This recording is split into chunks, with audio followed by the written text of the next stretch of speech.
Hello student. तो आज की क्लास में हम बात करने जा रहे हैं क्लास 10 से क्वाड्रेटिक इक्वेशन चैप्टर्स की वर्ड प्रॉब्लम्स की। बहुत सारे बच्चों को इनकी वर्ड प्रॉब्लम्स बनाने में डिफिकल्टी होती है, लेकिन आज का लेक्चर अगर आप पूरा देखते हैं तो आज की क्लास में मैं इस चैप्टर की बेस्ट 10 वर्ड प्रॉब्लम्स आपको सॉल्व करना सिखाऊंगा। देखिए, अब क्वाड्रेटिक इक्वेशन बनाना एक अलग टास्क है, क्योंकि हमें वर्डिंग्स को समझना होता है और उसके बाद देखना होता है कि क्वाड्रेटिक इक्वेशंस कैसे बनेगी। और जब क्वाड्रेटिक इक्वेशन हम सॉल्व करने के लिए जाएंगे तो उसका अलग मेथड है। तो फर्स्ट स्टेप हमारा ये है कि हम क्वाड्रेटिक इक्वेशन फॉर्म करें और सेकंड स्टेप ये है कि हम उसको सॉल्व करें। अब क्वाड्रेटिक इक्वेशन को सॉल्व करने के हमारे पास दो मेथड होते हैं। या तो फिर हम एक मिडल टर्म स्प्लिट मेथड की तरफ जा सकते हैं, और नहीं तो फिर हमारे पास एक फॉर्मूला होता है जिसको हम क्वाड्रेटिक फॉर्मूला कहते हैं। तो ये दो चीजें आपको पहले से आनी चाहिए ताकि आप ये वर्ड प्रॉब्लम्स को सॉल्व कर सकें। तो देखिए, मैं अब कोशिश करूंगा कि पहले तो मैं इक्वेशन बनाना सिखाऊं, लेकिन सॉल्व करने वाला जो काम होगा वो आप लोग खुद भी कर सकते हैं। लेकिन मैं कुछ क्वेश्चंस में करके दिखाऊंगा, लेकिन मेन टास्क है वर्ड प्रॉब्लम्स को सॉल्व करके क्वाड्रेटिक इक्वेशन फॉर्म करना। क्योंकि एक बार क्वाड्रेटिक इक्वेशन फॉर्म हो जाएगी तो उसके बाद तो इक्वेशन कोई भी बच्चा सॉल्व करके उसको फाइंड करके जो भी चीज वहां पे निकालनी है उसको निकाल सकता है। तो आइए फर्स्ट क्वेश्चन से स्टार्ट करते हैं। पहला क्वेश्चन देखिए क्या कहता है कि the difference of the square of two positive integers. अब हमारे पास दो पॉजिटिव इंटीजर्स हैं और अगर हम उनके स्क्वायर्स का डिफरेंस लेते हैं तो वो हमें मिलेगा 180। और उसके बाद एक और चीज बोल रहा है कि उसमें एक नंबर छोटा नंबर, एक नंबर बड़ा है, तो square of the smaller number is 8 times the larger numbers. और उसके बाद हमसे पूछा जा रहा है कि आप नंबर्स को फाइंड कर दीजिए। तो सबसे पहला स्टेप देखिए क्या होगा कि यहां पर जैसे क्या होता है कि जब बच्चा लीनियर इक्वेशंस की वर्ड प्रॉब्लम बनाता है तो वहां पर टू वेरिएबल्स होते हैं। तो वहां पर हम एक वेरिएबल x लेते हैं, एक y लेते हैं। लेकिन क्वाड्रेटिक इक्वेशन की जब वर्ड प्रॉब्लम सॉल्व होती है तो वहां पर हमें वन वेरिएबल इक्वेशन बनाना होता है। तो देखिए, अब आप कोशिश पहले से ये करें कि हम वन वेरिएबल में रहें, लेकिन अगर आपने देखा कि आपने टू वेरिएबल लेट भी करा है, एक x और एक y, तो तब भी आपको कोशिश ये करनी होगी कि क्वाड्रेटिक इक्वेशन हमारी सिंगल वेरिएबल में ही बने। तो आइए देखिए, मेरे पास यहाँ पे दो नंबर्स है, तो मैं इन दो नंबर्स को लेट करता हूं पहले। तो सबसे पहले हमने लेट कर लिया कि द लार्जर नंबर, क्योंकि दो नंबर, एक स्मॉलर है और एक लार्जर है।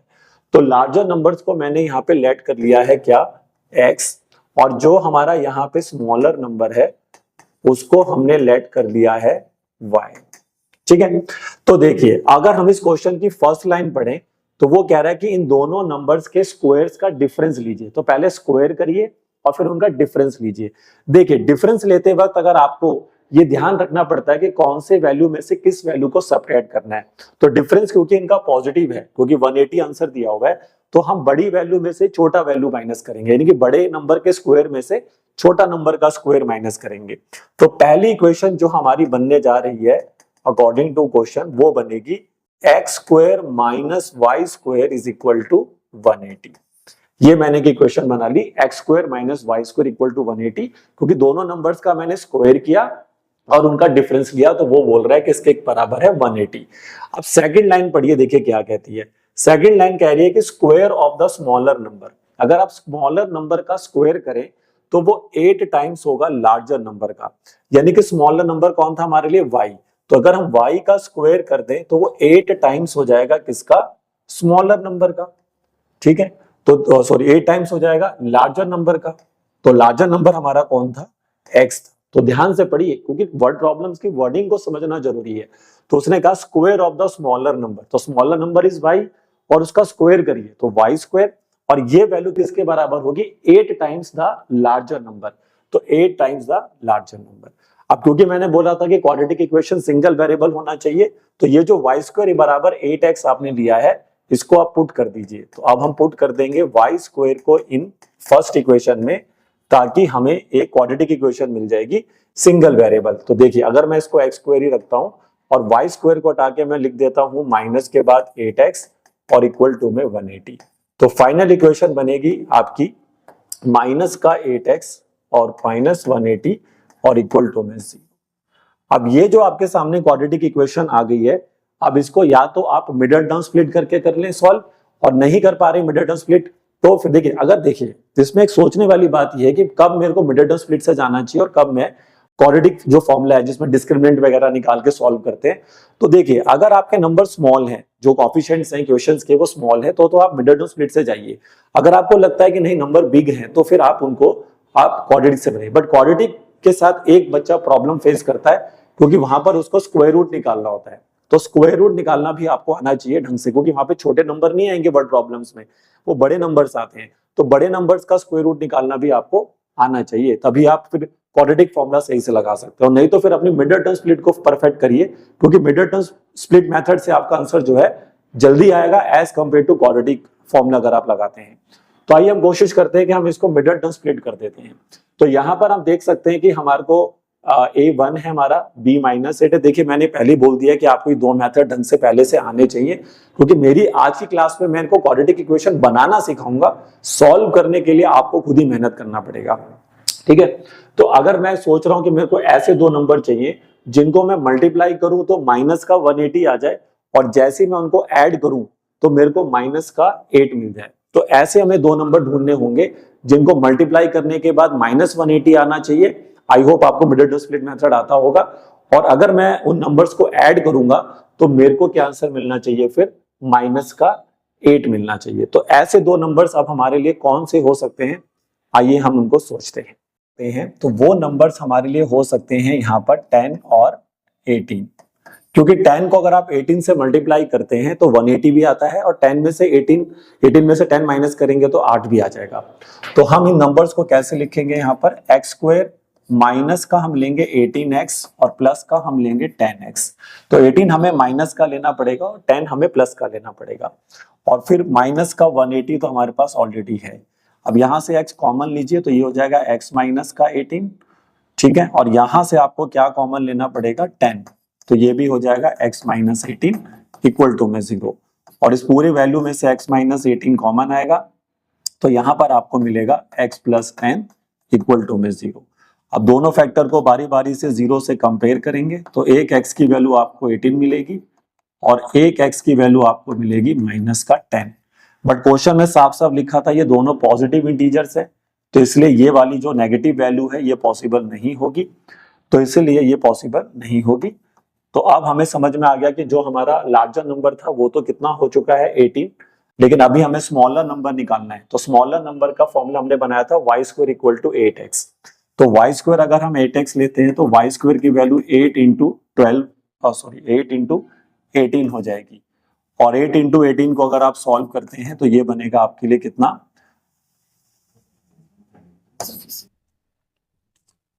144, और y इक्वल टू आ जाएगा फिर 144 का रूट, यानी y की वैल्यू आएगी 12।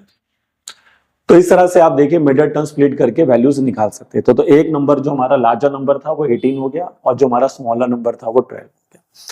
तो देखिए अब इसमें मैं एक क्वेश्चन आपको चाहो तो क्वाड्रेटिक इक्वेशन वाले जो क्वाड्रेटिक फॉर्मूला उससे भी करके दिखा दूंगा। फिर मेरा बाकी क्वेश्चंस में देखिए मैंने पहले ही बोल दिया कि मेरा इस क्लास में मेन एम ये है कि मैं आपको क्वाड्रेटिक इक्वेशंस बनाना सिखाऊं, कैसे वर्ड प्रॉब्लम से क्वाड्रेटिक इक्वेशन बनाएंगे। ये वाला काम तो बच्चा अगर प्रैक्टिस कर लेता है एक बारी तो अपने आप भी कर सकता है। तो आइए अब सेकंड वर्ड प्रॉब्लम पे चलते हैं। अब सेकंड वर्ड प्रॉब्लम है देखिए ट्रेन। ये ट्रेन से जुड़े हुए क्वेश्चन काफी पूछे जाते हैं इस चैप्टर से, तो आपको ये ट्रेन से जुड़े हुए जो क्वेश्चन है जरूर करके जाने चाहिए। और इसमें बात होती है ट्रेन की स्पीड निकालने की, और इस क्वेश्चन में या तो वो ट्रेन की स्पीड को इंक्रीज करते हैं या वो डिक्रीज करते हैं। तो इस तरह के क्वेश्चन ज्यादातर पेपर में आते हैं। तो देखिए पढ़िए क्वेश्चन क्या कहता है। तो क्वेश्चन कह रहा है कि एक ट्रेन है जिसको 300 किलोमीटर का डिस्टेंस जो है वो ट्रेवल करना है, ठीक है, 300 किलोमीटर का जो डिस्टेंस है वो उस ट्रेन को ट्रेवल करना है, और कहता है कि अगर मैं उसकी स्पीड को 5 किलोमीटर पर आवर की स्पीड से बढ़ा दूं तो वो अपनी जर्नी को अब 2 घंटे पहले कंप्लीट कर लेगी। मतलब जितना टाइम उसको पहले लग रहा था 300 किलोमीटर ट्रेवल करने के लिए, अब वो वही डिस्टेंस कम टाइम, क्योंकि ऑब्वियसली बात अगर आप स्पीड बढ़ाएंगे ट्रेन का तो टाइम कम लेगी। तो कितना टाइम कम लेगी, 2 घंटा कम लेगी, 2 आवर्स पहले ही वो अपने डेस्टिनेशन पे पहुंच जाएगी। तो बताइए ट्रेन की ओरिजिनल स्पीड कितना था। तो देखिए जो चीज उसने मांगी है पहले आप उसी को ही लेट कर लेंगे। तो सबसे पहले आप लेट करेंगे स्पीड ऑफ ट्रेन, ठीक है।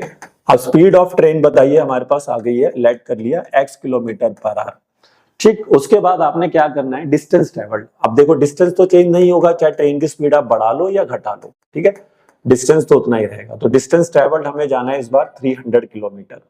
तो अब आपके पास एक फॉर्मूला होता है स्पीड का क्या फॉर्मूला होता है स्पीड का? Speed equal to distance upon time. लेकिन आपने इस क्वेश्चन को बनाना है टाइम के फॉर्मूले से, क्योंकि यहाँ पे टाइम चेंज हो रहा है, स्पीड को बढ़ाने से टाइम पे फर्क पड़ रहा है। तो ये क्वेश्चन याद रखना कि टाइम के फॉर्मूले से बनाना होता है। तो यहां से बच्चा अगर टाइम के लिए फॉर्मूला बनाएगा तो डिस्टेंस अपॉन में स्पीड हो जाएगा। ठीक है, तो अब आप देखिए कि आपने कितना डिस्टेंस ट्रेवल करना है 300, और आपकी ट्रेन की स्पीड अभी कितनी है x।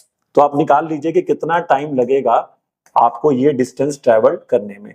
तो टाइम टेकन अभी जो आप लेंगे उसको आप t1 मान लीजिए। क्या मान लीजिए? t1, कि अभी जो टाइम हमें ट्रेन को लगेगा वो t1 टाइम लगेगा। तो डिस्टेंस कितना जाना है? 300, ट्रेन की स्पीड कितनी है? x। तो ये हमारा t1 की वैल्यू आ गई।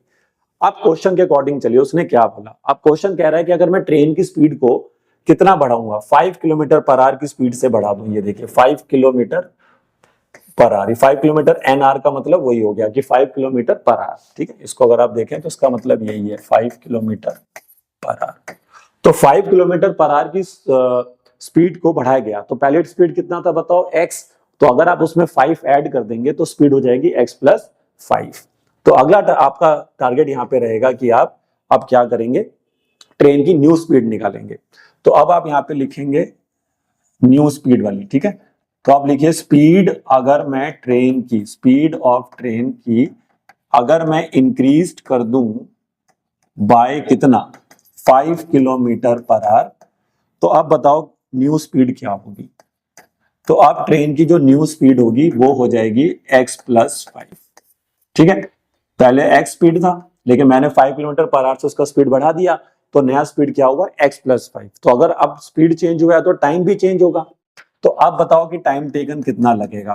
ठीक है, तो टाइम टेकन का फॉर्मूला फिर उसको t2 मान लो, और डिस्टेंस रहेगा और नीचे स्पीड आएगा। तो आप बताओ डिस्टेंस कितना है? वही 300। मैंने बोला था ना स्पीड आप बढ़ा लो घटा लो, डिस्टेंस पे फर्क नहीं पड़ता। तो डिस्टेंस तो अभी भी आपको कितना लेना होगा? 300, लेकिन डिवाइड में इस बार आप स्पीड कितनी रखोगे? x plus 5। तो यानी कि जो नया स्पीड है वो उसके अकॉर्डिंग नया टाइम निकालना है। एक बार दोबारा देख लीजिए, पहले आपने स्पीड x लिया था, ट्रेन को डिस्टेंस ट्रेवल करना था 300, तो टाइम लगा 300 बाई x, इसको नाम दो t1 टाइम। फिर नेक्स्ट दूसरा टाइम निकालो, जब ट्रेन की स्पीड आपने इंक्रीज करी होगी तब नया टाइम क्या होगा? तो ट्रेन की स्पीड होगी x प्लस 5। अब नया टाइम निकालो डिस्टेंस बाय स्पीड फिर से लगा के, तो वो 300 बाई x प्लस 5 आएगा। और अब दिमाग लगाओ कि t1 और t2 में क्या रिलेशन क्वेश्चन में दिया हुआ है। तो साफ साफ क्वेश्चन में लिखा हुआ है कि अब जो टाइम लगेगा वो 2 आवर्स लेस लगेगा, अब जो टाइम लगेगा वो 2 घंटे कम लगेगा। यानी कि जो टाइम आपके पास अभी है t2, ये टाइम जो है ये t1 वाले टाइम से 2 घंटा कम है। ये क्वेश्चन कह रहा है, मैंने कह रहा है, क्वेश्चन कह रहा है कि जो अब टाइम लगेगा t2, मतलब जब आपने स्पीड बढ़ा दी तो वो जो टाइम अब आएगा वो पहले वाले टाइम से 2 घंटा क्या होगा? कम होगा। तो अब इसको थोड़ा रीअरेंज करेंगे तो ये बन जाएगा t1 माइनस t2 बराबर में 2। ठीक है भाई, इसको रीअरेंज कर लो तो ये बनेगा t1 माइनस t2 बराबर में 2। अब t1 की वैल्यू बताओ कितनी थी? t1 की वैल्यू आपने निकाली थी 300 अपॉन में x, और ये हो गया 300 अपॉन में x प्लस 5 बराबर में। आई होप यहां तक समझ में आ रहा होगा।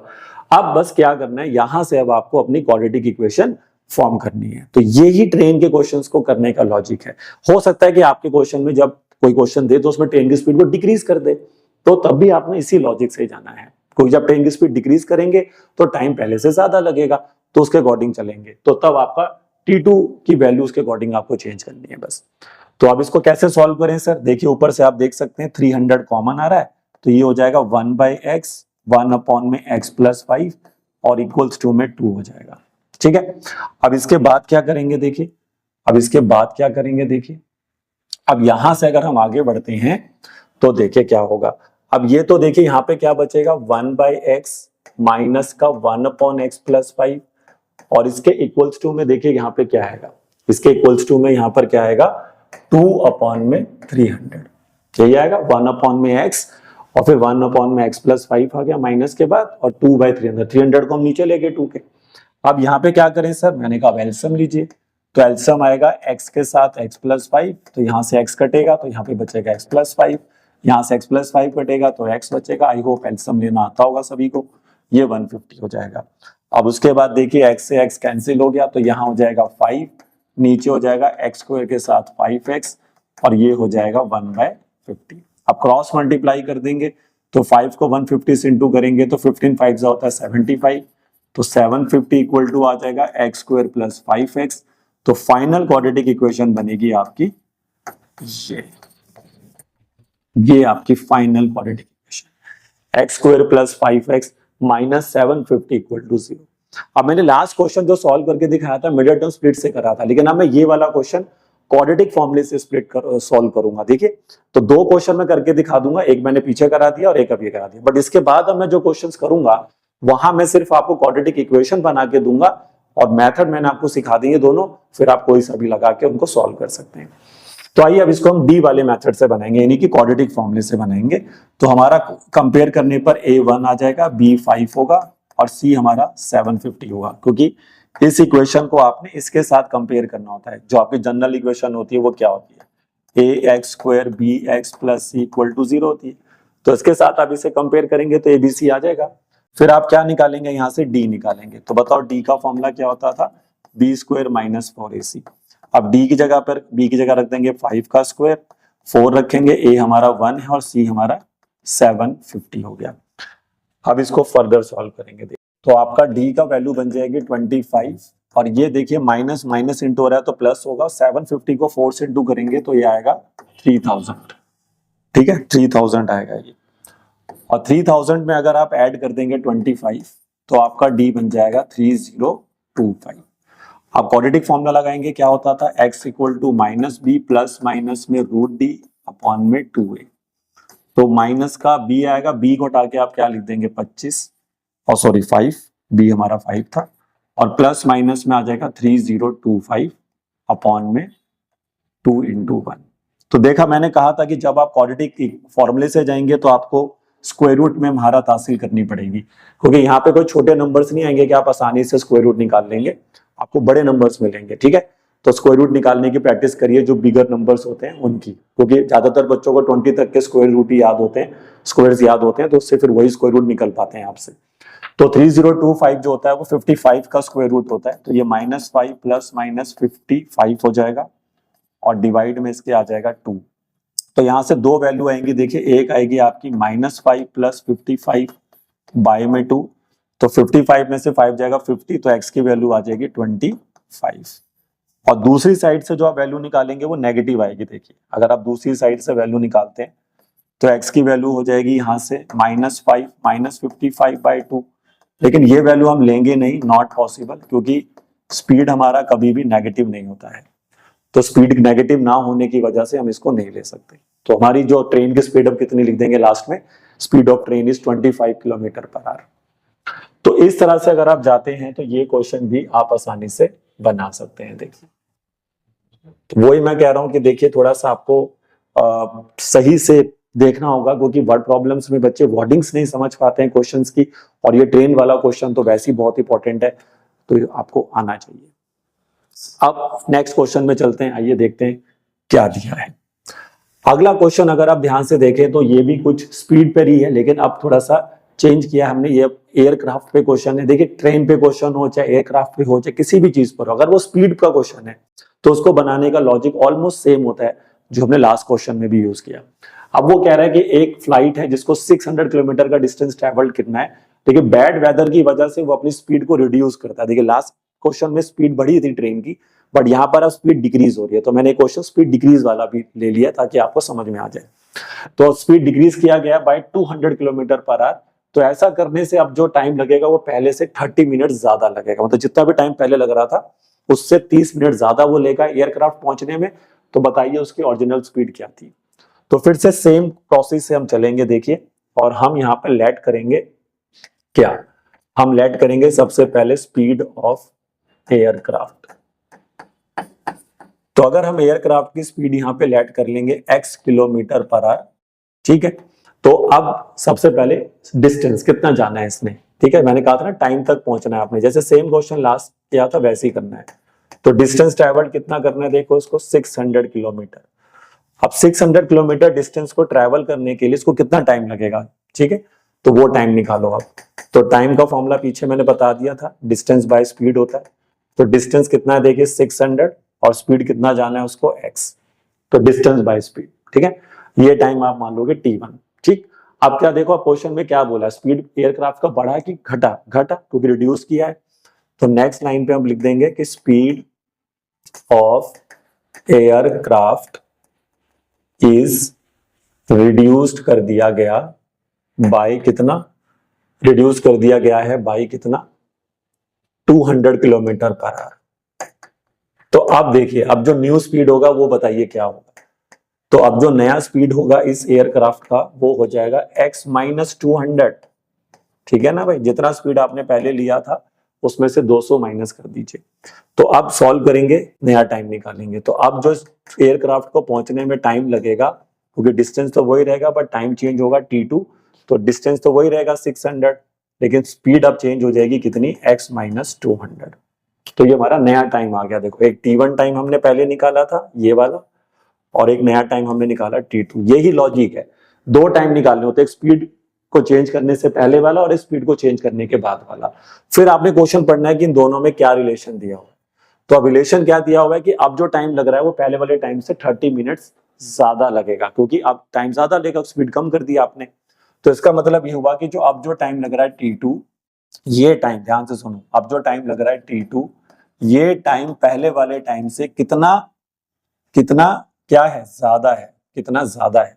तो t2 की जो वैल्यू है t1 से कितना ज्यादा है? 30 मिनट्स। आपके बच्चे यहाँ पे 30 लिख देंगे, 30 कर दिया ऐड भाई, ये गलत हो गया, क्योंकि मिनट्स में नहीं आपका स्पीड चल रहा है आवर्स में। तो 30 मिनट्स को आवर्स में बदलोगे तो 1/2 हो जाएगा, क्योंकि आधा घंटे में हो जाएगा ना, क्योंकि 1 घंटे में 60 मिनट्स होते हैं, 1 आवर में 60 होंगे, तो फिर 30 मिनट्स का मतलब हाफ आवर हो गया।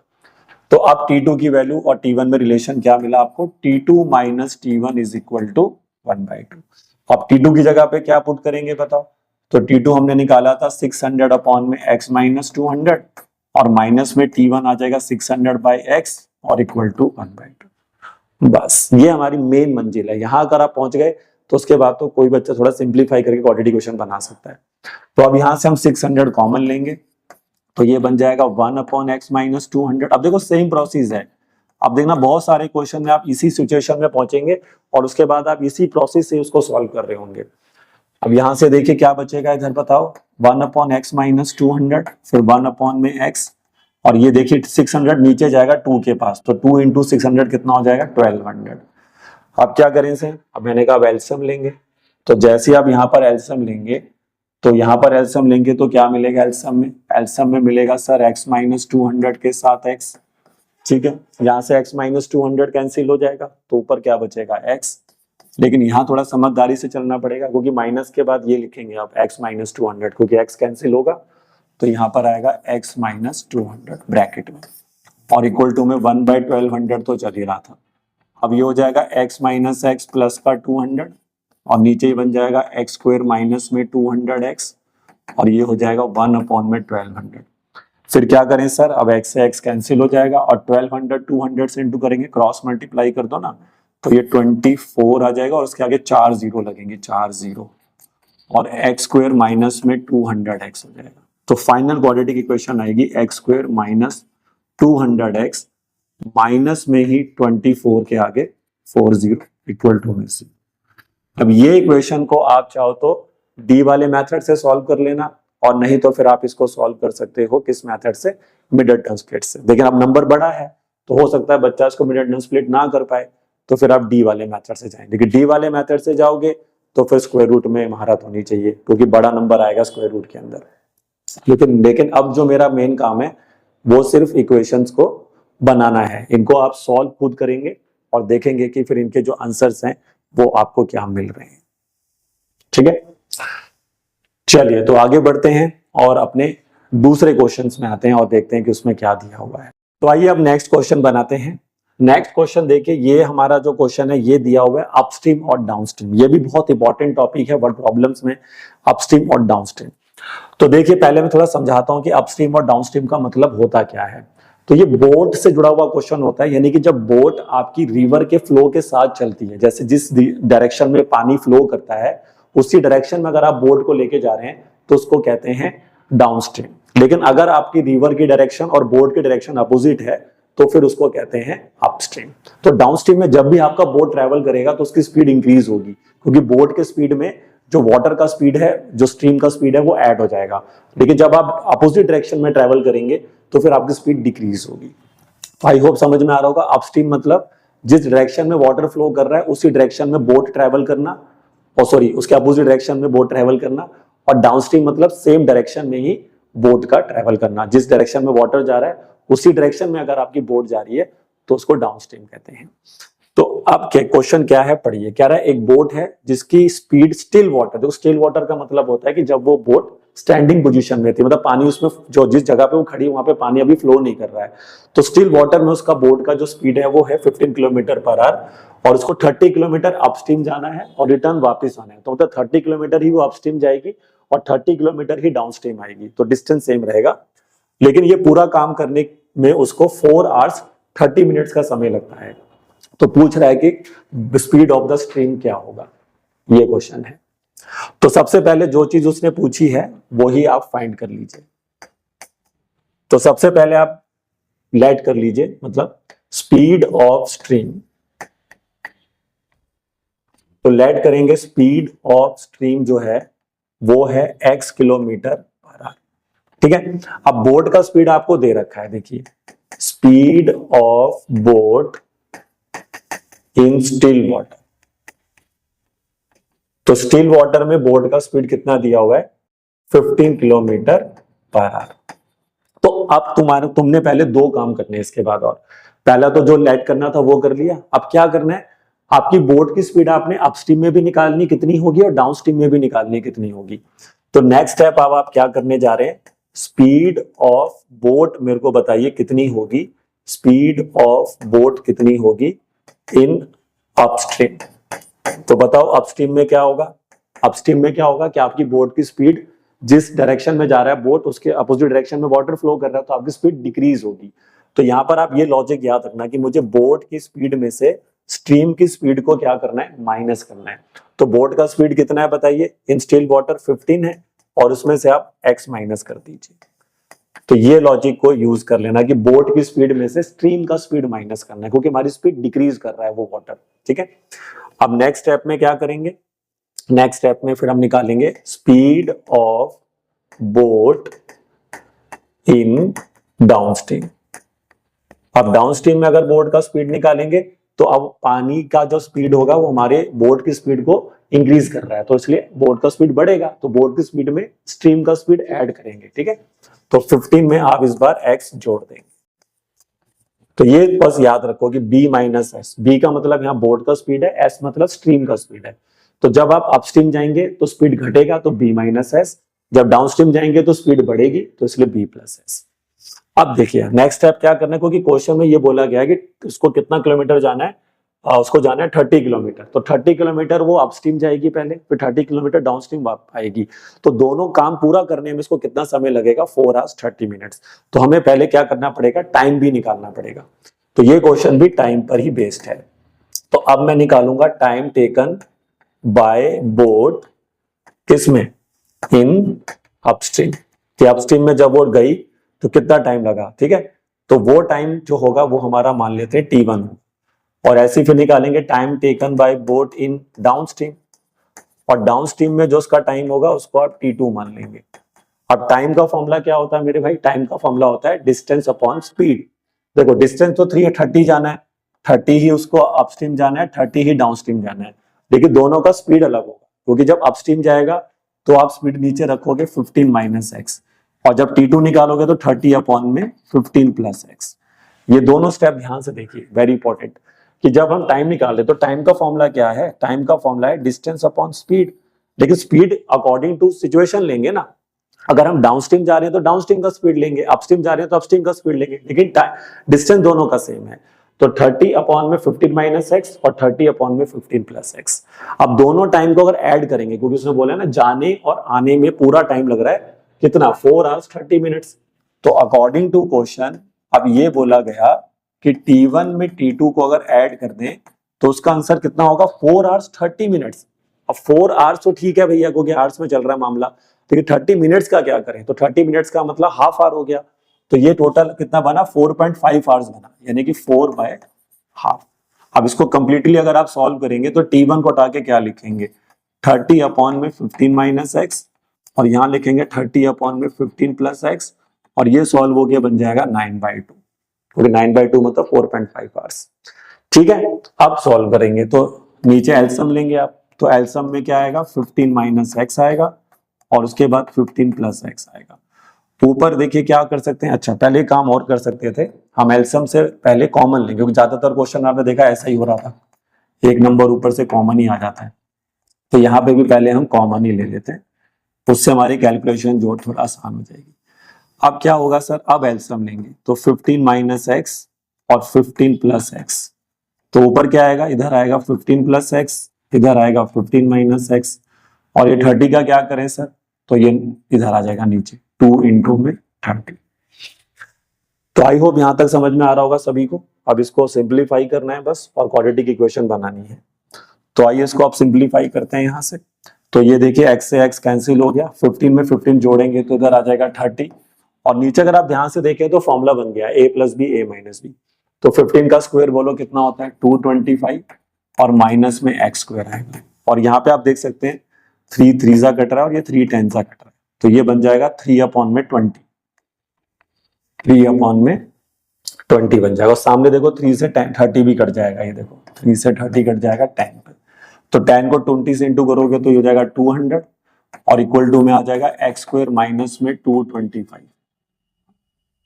सॉरी ये होना चाहिए था 225 माइनस एक्स, तो एक्स स्क्वायर की वैल्यू आ जाएगी 225 माइनस में 200। देखिए इस क्वेश्चन में क्या हुआ कि वो कंप्लीट क्वाड्रेटिक इक्वेशन नहीं बनी, सिंपल एक्स स्क्वायर की फॉर्म में आंसर आ रहा है, तो यहाँ पे हमारा आंसर निकालना हमारे लिए और आसान हो गया। तो एक्स स्क्वायर की वैल्यू सीधा आ जाएगी 25, वैसे तो एक्स की वैल्यू 25 का रूट होगी, बट एक्स की वैल्यू प्लस माइनस 5 ही आएगी, तो ये ध्यान रखिए अगर डिग्री 2 है तो आंसर 2 ही आएंगे। लेकिन अगर हमें देखना होगा कि ट्रेन की जो स्पीड की बोट है वो कभी नेगेटिव हो सकती है तो नहीं हो सकती, तो इसलिए हमारा आंसर यहाँ पर होगा x इक्वल टू में 5। तो यही आंसर देखिए यहाँ दिया होगा 5 किलोमीटर। x इक्वल टू -5 हम नहीं लेंगे, ठीक है, उसका रीजन बता देना कि speed of the boat can not be negative. तो देखा आपने, ये लॉजिक से अगर आप जाते हैं तो आप ये अपस्ट्रीम डाउनस्ट्रीम के क्वेश्चन भी आसानी से बना सकते हो। तो इसमें लॉजिक यही रहता है कि पहले आपने स्पीड सिलेक्ट करनी है और उसके बाद फिर टाइम्स निकालने हैं, और उसके अकॉर्डिंग क्वेश्चन के अकॉर्डिंग फिर आपने उसको बनाना है। चलिए तो आगे बढ़ते हैं और नेक्स्ट क्वेश्चन की तरफ आते हैं। अगला क्वेश्चन देखिए क्या कह रहा है, कह रहा है एक पर्सन है जिसको किसी टूर पे जाना है, और उस टूर पे जाने के लिए उसके पास 360 रुपीज है, और 360 रुपीज में अगर वो टूर करता है, लेकिन जब वो वहां पहुंचता है तो उसको लगता है कि मुझे अपने टूर को 4 दिन बढ़ाना पड़ेगा। तो लिखा हुआ है कि he extend the tour for 4 days, तो उसको अपने आप डेली एक्सपेंसेस कट करना पड़ेगा, क्योंकि उसके जेब में तो 360 रुपए ही है, वो 360 रुपए के हिसाब से गया था, बट अगर 4 दिन टूर बढ़ा तो हर दिन का जो खर्चा है वो कम करना पड़ेगा। तो वही लिखा हुआ है he has to cut down his daily expenses by ₹3, मतलब उसको अपना डेली एक्सपेंस जो है 3 रुपए कम करना पड़ेगा। ठीक है, तो बताइए वो कितने ड्यूरेशन के लिए टूर पे गया था। तो जो क्वेश्चन में पूछा जा रहा है उसी को लेट कर लीजिए।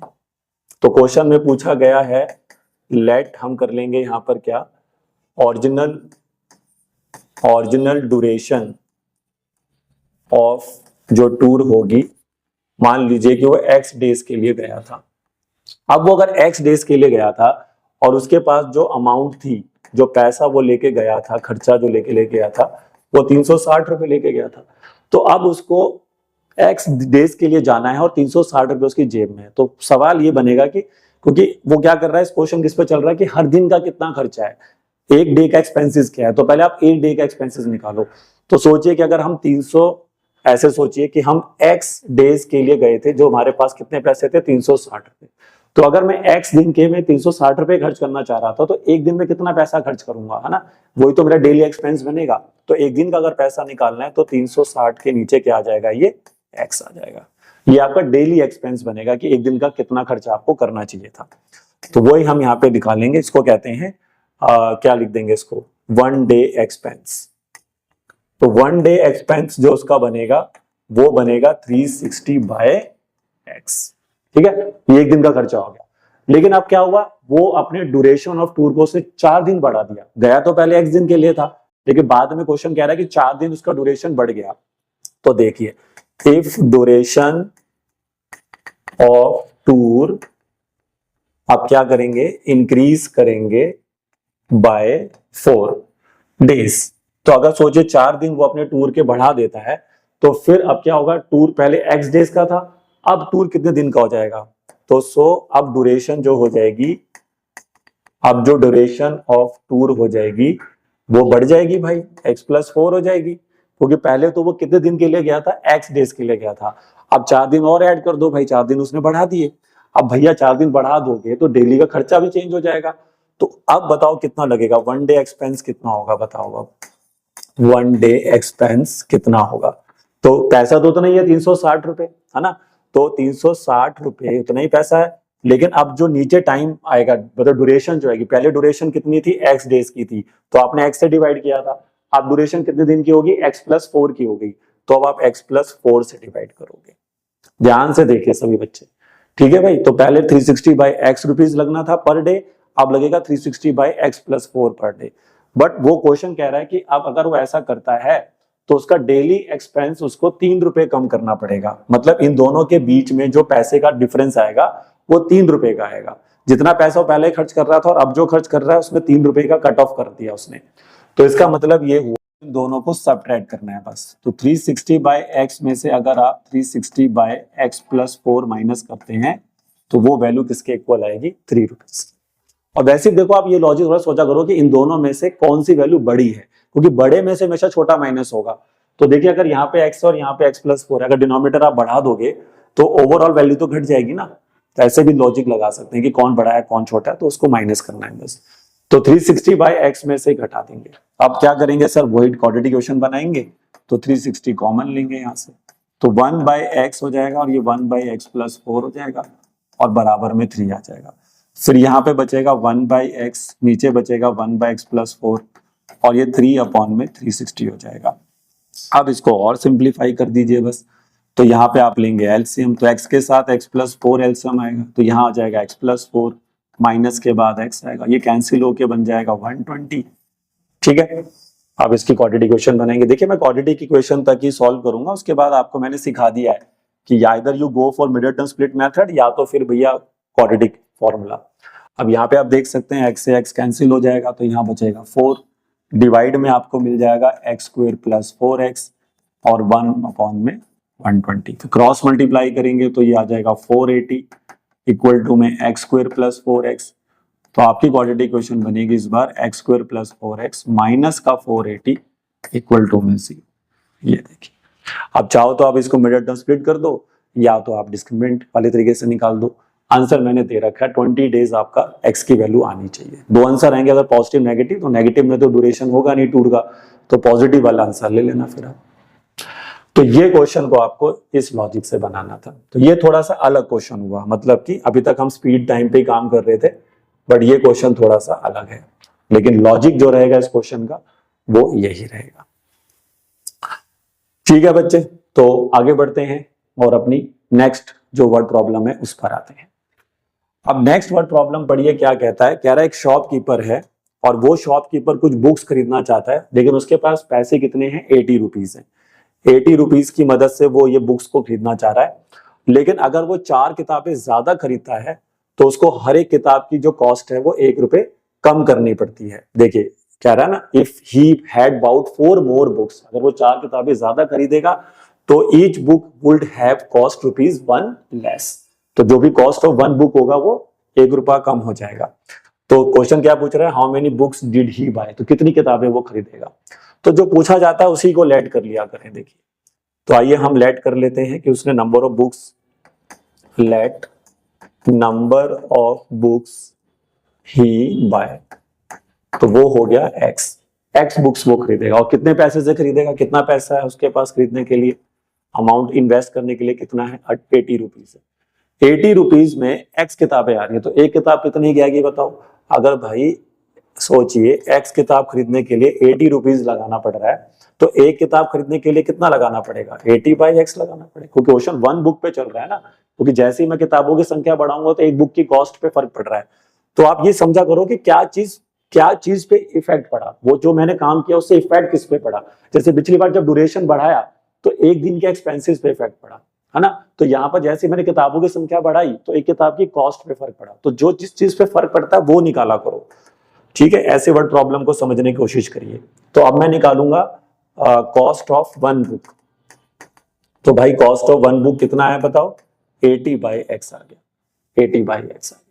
अब क्वेश्चन क्या कह रहा है, 4 किताबें ज्यादा खरीदो। तो अब सोचो कि अगर मैं क्या करता हूं, if he buy 4 more books. अब सोचो कि अगर वो 4 किताबें ज्यादा खरीद ले तो आप कितनी बुक्स हो जाएंगी, नंबर ऑफ बुक्स चेंज हो जाएंगी भाई। तो बताओ अब नंबर ऑफ बुक्स कितनी हो जाएंगी पहले के मुकाबले, x+4।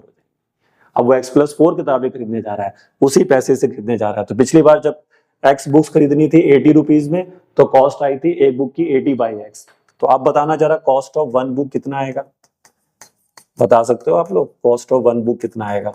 तो वही 80 को इस बार किससे डिवाइड करोगे, x+4 से करोगे, 80/x+4 होगा। अब ध्यान से सुनना, अब उसने बोला था कि जैसे ये वो काम होगा तो एक बुक की कॉस्ट पे कितना फर्क पड़ेगा, वो 1 रुपया कम हो जाएगी, उसको 1 रुपया कम करना पड़ेगा तब जाके वो सारी किताबें खरीद पाएगा। तो इन दोनों का डिफरेंस होता है, देखिए जो चीज पर इफेक्ट हो रहा है ना उसका वो डिफरेंस होता है हमेशा। बस फिर आपको यही सोचना है कि इन दोनों में बड़ा कौन है।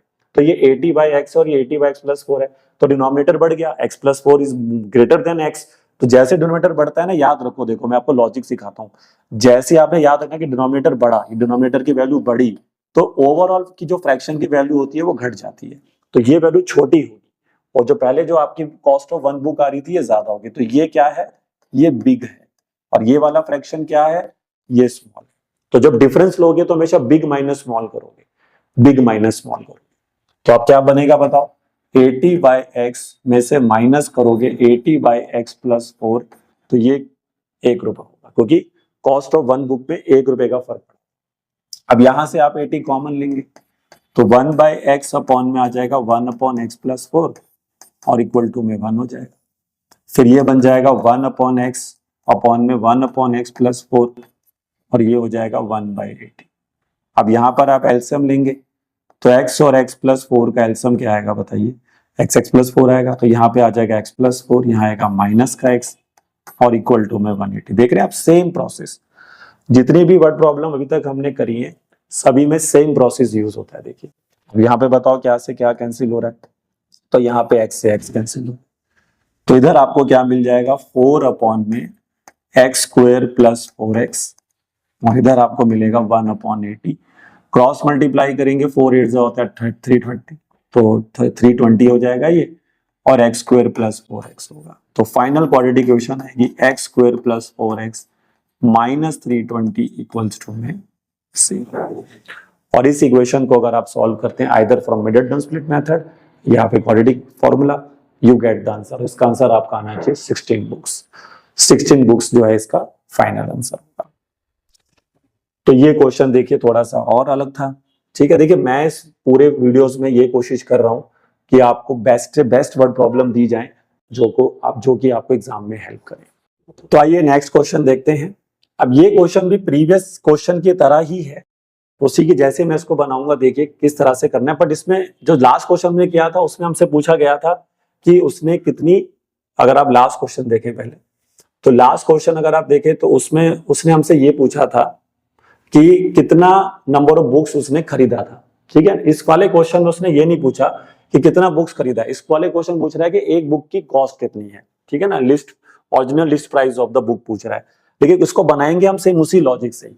तो देखिए मैं पहले लेट करूंगा कि number of books he buy, तो number of books he buy कितना कर दो फिर से x बुक, कि भैया x बुक को खरीदेगा। तो बताओ फिर अगर उसके पास कितने पैसे हैं, 300 रुपए। देखिए 300 रुपए में वो किताबें खरीदना चाह रहा है, तो हमारे पास जो अमाउंट है जो उसको खर्च करना है वो 300 रुपए है। तो अगर x बुक्स 300 रुपए की में खरीद सकता था वो, तो अब वो एक बुक की कॉस्ट कितनी होगी, तो यहाँ पे आप निकालोगे कॉस्ट ऑफ वन बुक, और यही क्वेश्चन की डिमांड है। तो कॉस्ट ऑफ वन बुक क्या आएगी बताओ, 300 अपॉन में x आएगी। और ये क्वेश्चन पूछा जिसमें आपको बस क्या करना है, जो आपका x का आंसर लास्ट में आएगा उसको 300 से उसको x से डिवाइड करना, तो आपको आंसर मिलेगा। क्योंकि पिछले क्वेश्चन में नंबर बुक से पूछा गया था, इस क्वेश्चन में एक बुक का कॉस्ट पूछा गया है।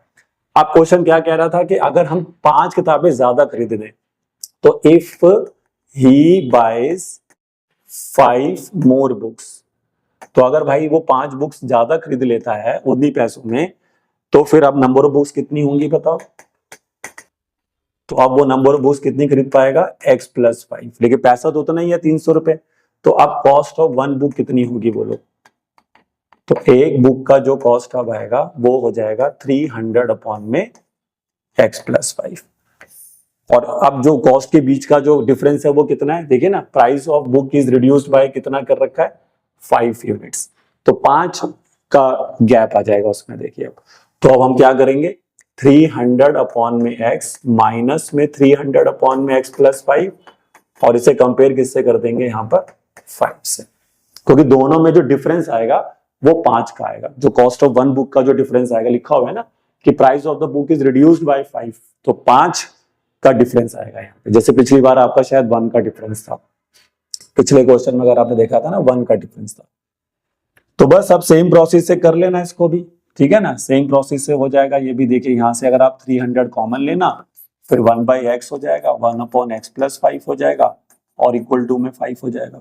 अब यहाँ पर आप क्या करेंगे, x के साथ x+5 ले लेना एलसीएम में, तो x+5 के साथ -x आएगा, 5 के नीचे 300 आ जाएगा। फिर यहाँ पर आपका x से x कैंसिल हो जाएगा, देखिए, तो ये 5 से यहाँ बचेगा 5, ये हो जाएगा x² + 5x, और ये हो जाएगा 5/300। तो आप देख सकते हैं आमने सामने, तो यहाँ तो 5 से 5 भी कट गया। तो फाइनल ये बन गया 1/x² + 5x और 1/300। अब इसकी अगर आप क्वाड्रेटिक इक्वेशन बनाएंगे तो आपकी इक्वेशन जो मिलेगी वो मिलेगी x² + 5x इक्वल टू में 300, और 300 को अगर आप इधर ले आते हैं तो ये आपकी आ गई क्वाड्रेटिक इक्वेशन।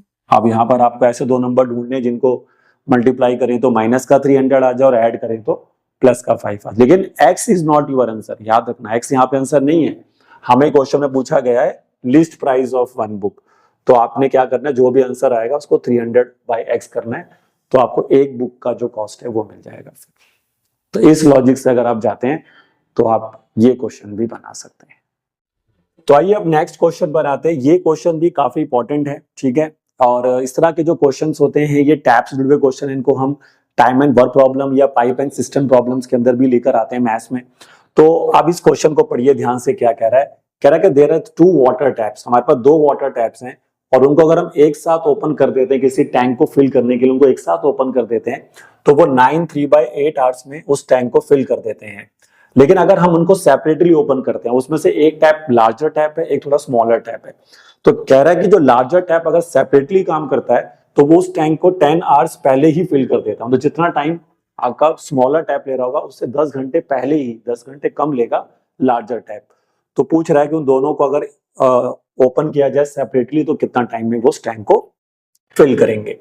तो ये अच्छा क्वेश्चन है, ध्यान से देखिए कैसे बनेगा। तो सबसे पहले आप लेट करेंगे time taken by larger tap, ठीक है, time taken by larger tap separately to fill the tank.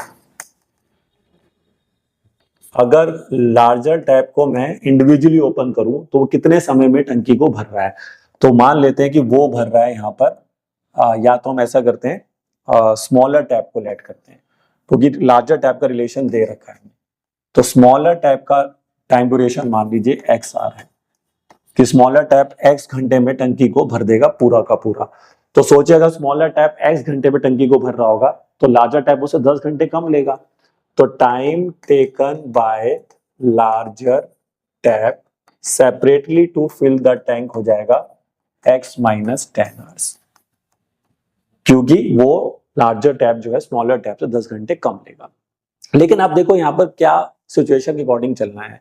यहाँ पर हम ये निकालेंगे कि अगर मैं इन टैप्स को इंडिविजुअली ओपन करता हूं तो ये 1 घंटे में कितना हिस्सा, कितना काम करेंगे, इसका काम निकालना है। उसको इफिशिएंसी कहा जाता है कि इनका काम कितना है।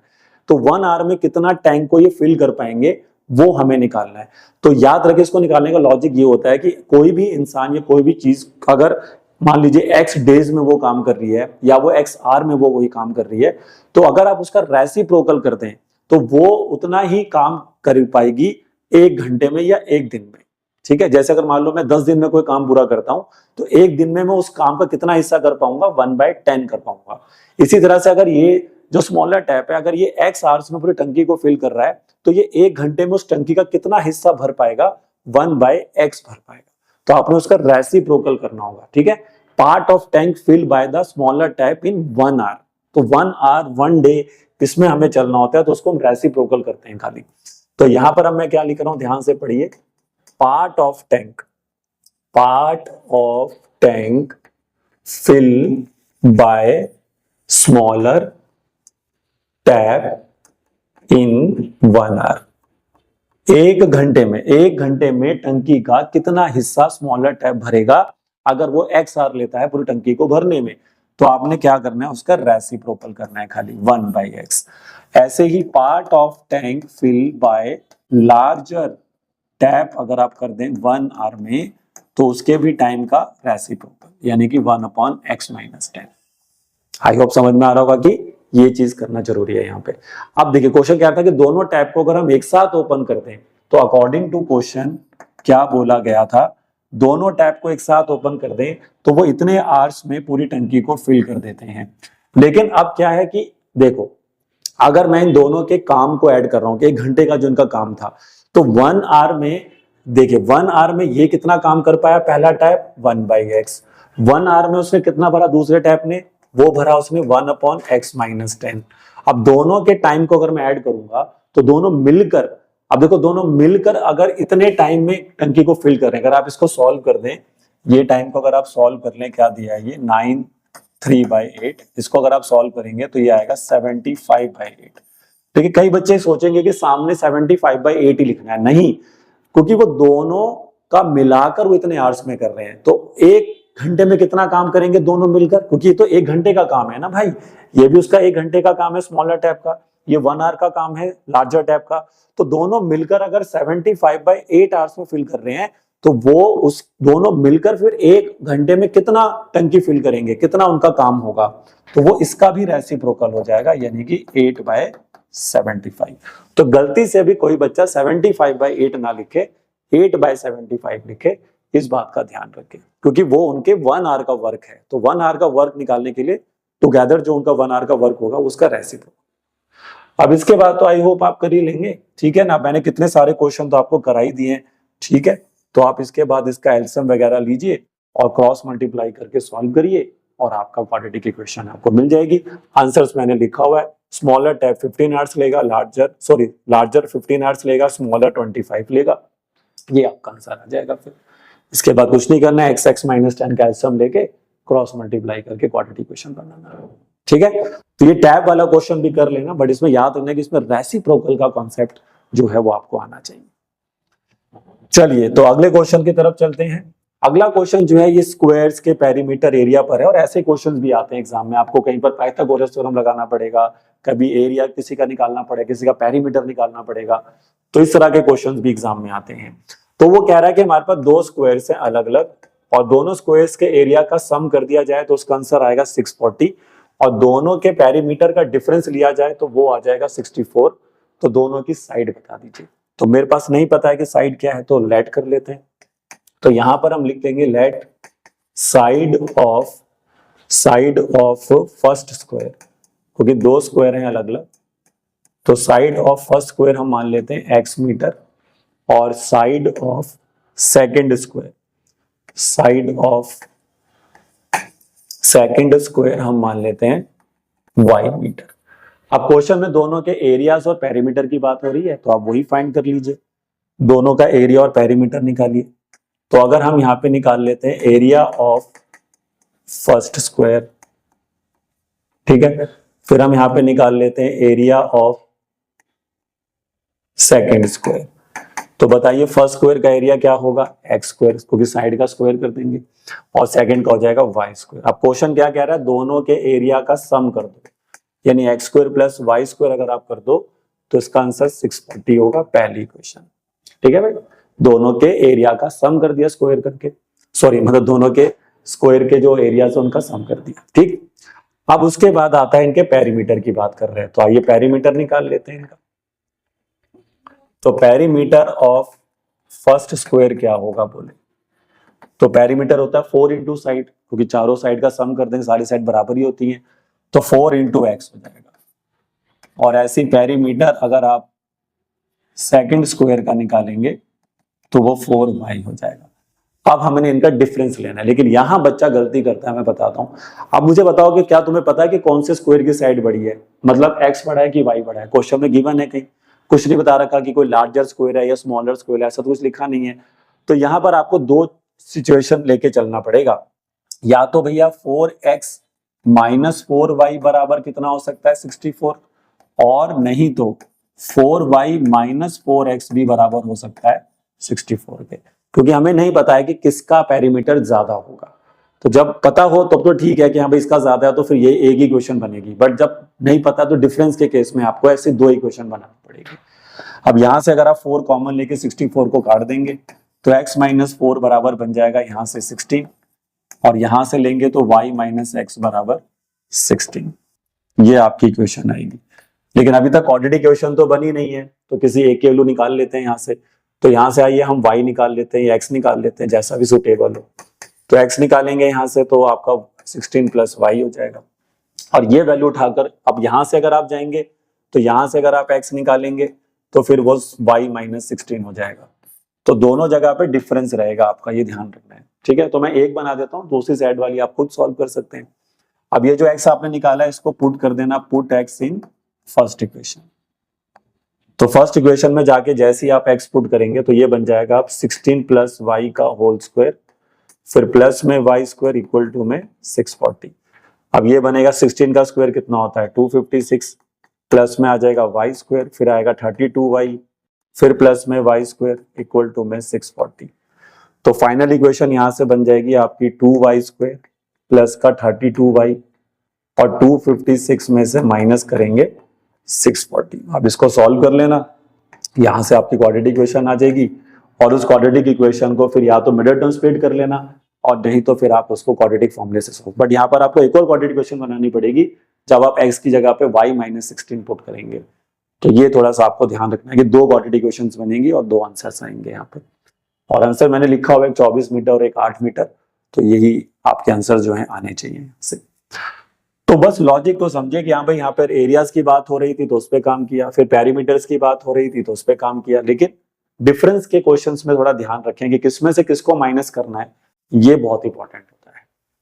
तो आइए अब आखिरी क्वेश्चन बचा, जैसा कि मैंने कहा था कि मैं आपको बेस्ट 10 क्वेश्चन करा रहा हूँ, तो ये लास्ट क्वेश्चन और देखिए, अगर ये 10 क्वेश्चन आप अपने एग्जाम्स के लिए करके जाते हैं तो कहीं ना कहीं आपको ये एग्जाम में जरूर हेल्प करेंगे। तो आइए आखिरी क्वेश्चन देखते हैं क्या पूछ रहा है। कह रहा है कि एक कॉटेज इंडस्ट्री है जो कुछ सर्टेन पॉटरी आर्टिकल्स बनाती है एक दिन में। कह रहा है ये पाया जाता है कि जो कॉस्ट ऑफ आर्टिकल है, कॉस्ट ऑफ आर्टिकल तो एक आर्टिकल की जो कॉस्ट है वो 3 मोर देन है twice the number of articles formed on that day.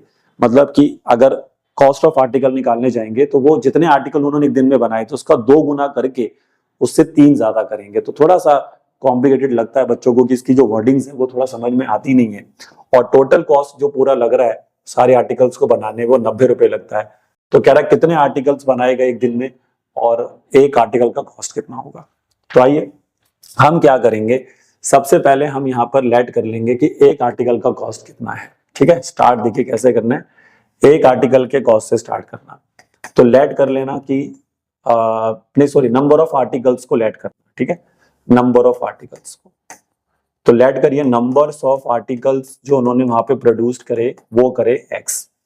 अब यहां से आप कॉस्ट ऑफ 1 आर्टिकल निकालो, तो कॉस्ट ऑफ ईच आर्टिकल जो होगा वो कितना होगा। देखो क्वेश्चन पढ़ो ध्यान से कि एक आर्टिकल का जो कॉस्ट होता है, यहां से पढ़िए कि एक cost of production of each article जो होता है वो 3 मोर होता है। देखो 3 मोर होता है, मोर मतलब प्लस करना है, तो ये 3 मोर होता है।